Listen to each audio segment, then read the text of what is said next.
Hello, on se retrouve aujourd'hui pour un tout nouvel épisode de Créatif et Impactant.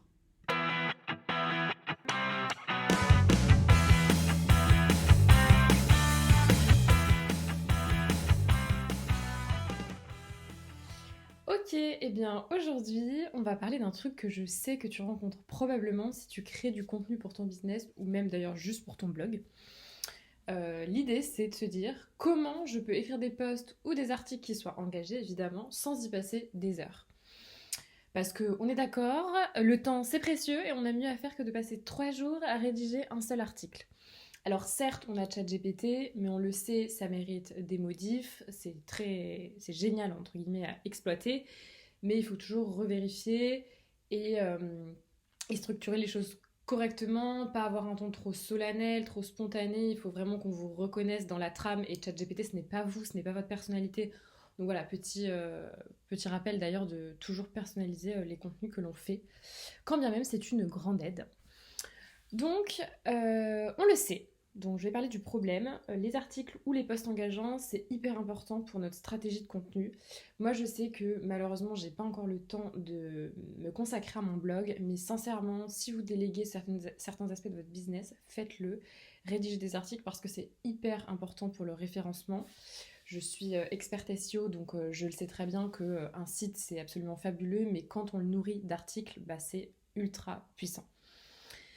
Voilà, donc parfois ça nous arrive quand on crée du contenu de tourner en rond et de se dire mais comment je vais faire pour capter l'attention des gens, comment je vais avoir une accroche intéressante et franchement j'ai pas envie d'y passer des heures. Surtout, d'ailleurs en ce qui me concerne, quand t'as plein de clients en même temps, plein de projets qui te demandent une énergie folle et on le sait, notre création de contenu elle peut passer à l'as, voilà on a un peu le cordonnier le plus mal chaussé, hein, dirons-nous. Donc voilà.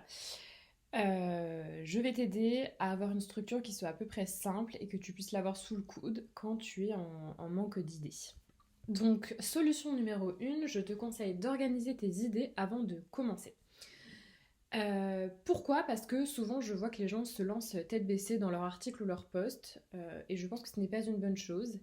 Et si on peut prendre une image, ben c'est un peu à l'idée d'une recette. Tu peux pas ne pas regarder les ingrédients au préalable parce que ça va sûrement finir en catastrophe. Je prends d'ailleurs cet exemple-là parce que je suis une piètre cuisinière. Donc, avant de commencer à écrire, prends 5 minutes pour poser tes idées principales sur un papier, si tu es plutôt team traditionnel, ou, ou digital comme Notion ou Trello. Fais, je sais pas, une petite mind map, une liste de bullet points. L'idée, c'est pas forcément de tout rédiger, mais d'avoir les idées claires sur ce que tu veux aborder, les points clés, les anecdotes, enfin voilà, les citations, tout ce qui peut rendre un petit peu ton texte vivant, y mettre ta patte. Et généralement, d'ailleurs, les citations ou les anecdotes, bah, ça marche plutôt bien. Et ça t'évitera de partir dans tous les sens, comme ça tu sais où tu vas et tu vas rendre ce processus d'écriture très fluide et en tout cas beaucoup moins stressant. Ensuite, il y a une structure que tu as peut-être déjà entendue en deuxième point, c'est la structure AIDA. Qu'est-ce que c'est AIDA? C'est une structure qui est hyper simple, qui te permet de captiver ton public en un clin d'œil, et elle se compose de 4 étapes. Donc le A, c'est attention, c'est-à-dire qu'il faut commencer par quelque chose de percutant, une question par exemple, ou une statistique qui soit choquante. En fait, là, on parle du fameux hook, la fameuse phrase sur votre post qui va attirer l'œil, on va se dire tiens, j'ai envie de le lire. Et d'ailleurs, sur les posts qu'on a sur Insta, d'ailleurs, on est passé au post complètement portrait. Il n'y a plus du tout les carrés. Enfin, j'ai envie de dire. Souvent, la slide qui apparaît pour les gens, c'est la slide 2. Donc ça, attention à beaucoup de gens qui n'y font pas attention. Il faut avoir un premier hook sur la slide numéro 1, par exemple, si tu fais un carrousel.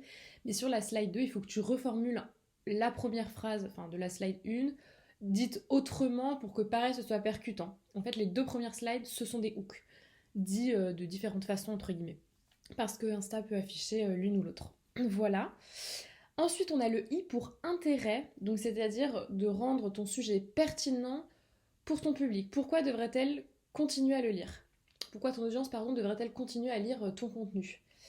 Donc là, il va falloir que tu rentres dans le sujet, toujours pareil, avec soit une anecdote, soit voilà, un fait intéressant qui va faire qu'on va défiler ce carrousel ou lire ce post. Ensuite, on va avoir le D pour désir. Donc, il va falloir parler des avantages, des résultats que peuvent obtenir ce que tu proposes ou que le lecteur attend grâce à ton contenu. Ce genre de choses. Et ensuite, on a le A pour action.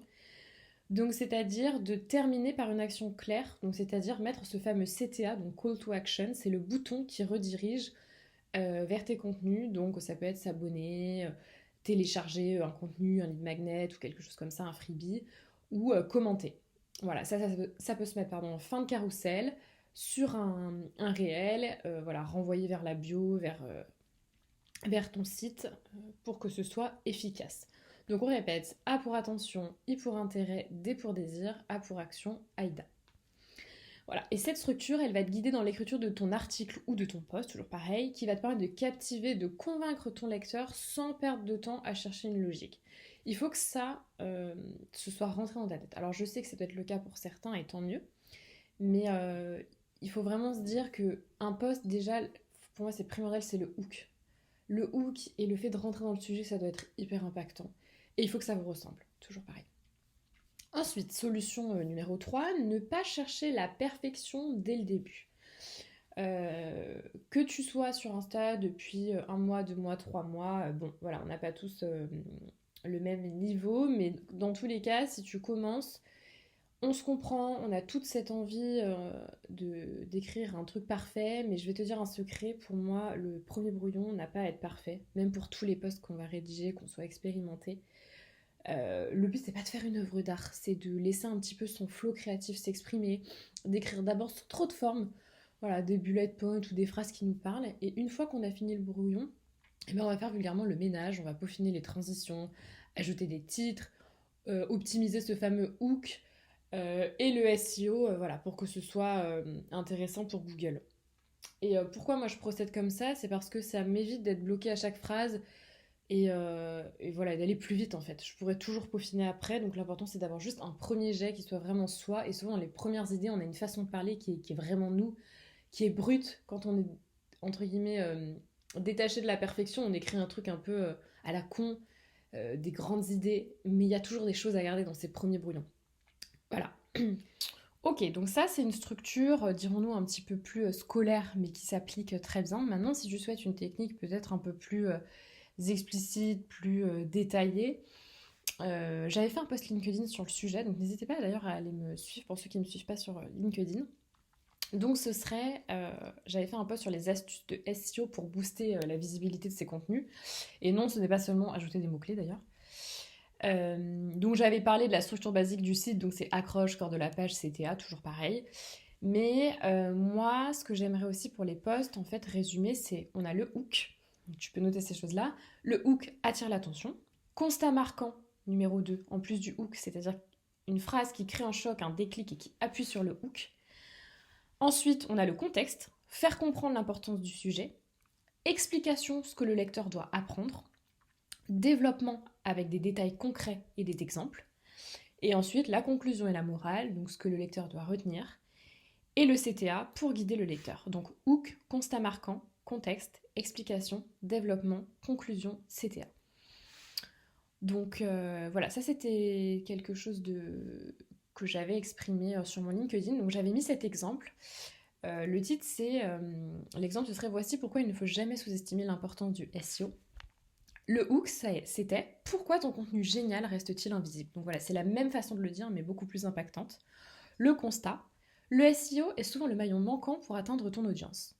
Contexte, beaucoup pensent que publier du bon contenu suffit pour être vu.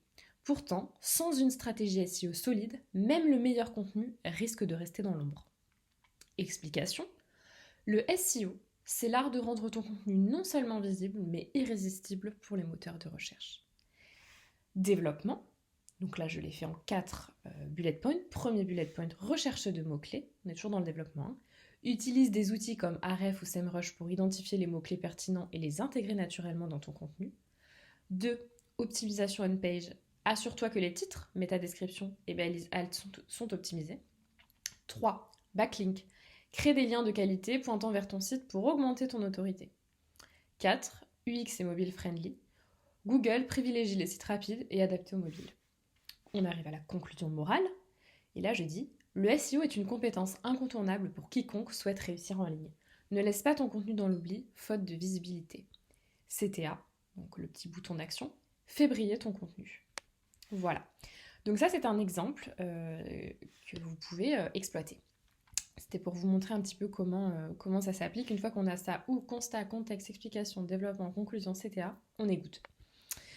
Voilà ce que je pouvais te dire par rapport au contenu. L'idée, c'est pas de te donner 500 méthodes et de te perdre. Voilà, je t'ai donné un truc un petit peu plus scolaire avec Aïda et une autre que je résume un petit peu à ma sauce avec un ordre des choses. Voilà, donc l'idée maintenant, c'est de passer à l'action, cocotte, et oui. Donc ton challenge pour cette semaine, ça va être de choisir justement un sujet que tu vas aborder dans ton prochain article ou dans ton prochain post et d'appliquer soit la méthode AIDA, soit cette nouvelle méthode qui est plus personnelle. De faire un premier brouillon pendant une demi-heure, tu écris plein de choses, ou même un quart d'heure. Tu laisses ta créativité s'exprimer, tu ne cherches pas à être parfaite. Ton objectif, c'est de terminer ton article rapidement en suivant ce plan, et voilà. Et tu peaufineras en suivant. Voilà, l'idée, c'est que écrire, en fait, ça se ressent si on fait les choses sans passion, si on n'est pas motivé, alors que si on a déjà une structure, ça aide à libérer justement cette imagination. Du coup, à toi de jouer, girl, hein, il va falloir s'y mettre. J'espère t'avoir donné des conseils qui peuvent t'aider. Et après, on est là pour se soutenir entre femmes. Donc, si parfois vous avez des hésitations sur des sujets, sur des posts, n'hésitez pas à m'écrire en MP sur Insta. Il y a vraiment aucun souci. Comme ça permet d'avoir le jet et le retour d'autres femmes. Le feedback est très très important. Donc voilà, écoute, si tu as aimé cet épisode, pense à t'abonner, ça me ferait trop plaisir, à laisser un petit commentaire sympa, parce que c'est toujours mieux, et à me dire si tu vas passer à l'action. Voilà, je te dis à très vite pour un prochain épisode.